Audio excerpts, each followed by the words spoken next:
this morning. This is Secretary Gates' first appearance before this committee as Secretary of Defense. Increasing the number of U.S. forces in Iraq is flawed strategy because it is based on a false premise that there is a military solution to the violence and instability in Iraq, when what is needed is a political solution among the Iraqi leaders and factions. President Bush indicated that the Iraqi government needs, quote, breathing space to make political progress. I believe the opposite is true. The Iraqi leaders don't need breathing space. They must feel real pressure to reach a political settlement. President Bush also said the Iraqis have set benchmarks for themselves. Threat, given the fact that the Iraqi government has already lost the support. Mr. Chairman, and I join you in welcoming our witnesses here today, and I'm very pleased to serve again.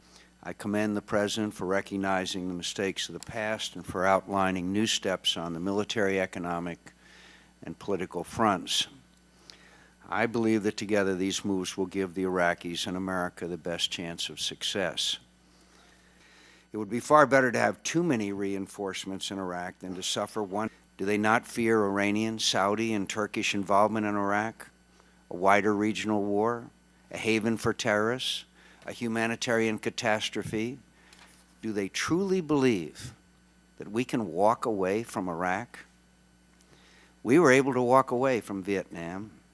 If we walk away from Iraq, we'll be back, possibly in the context of a wider war in the world's most volatile region.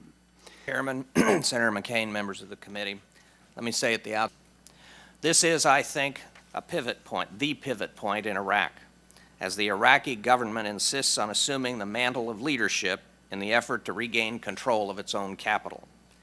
I want you to know that the timetable for the introduction of additional U.S. forces will provide ample opportunity early on and before many of the additional U.S. troops arrive in Iraq to evaluate the progress of this endeavor and whether the Iraqis are fulfilling their commitments to us. Sir, I'd like to thank you, Senator McCain, and all the members of the committee, as the Secretary has done, for your very strong, bipartisan, sustained support of the military. We appreciate it. We believe that we can interrupt these networks that are providing support through actions inside the territory of Iraq, that there is no need to attack targets in Iran itself. I continue to believe what I told you at the confirmation hearing, that any kind of military action inside Iran itself would be a very last resort. Activity across the spectrum, but specifically to be there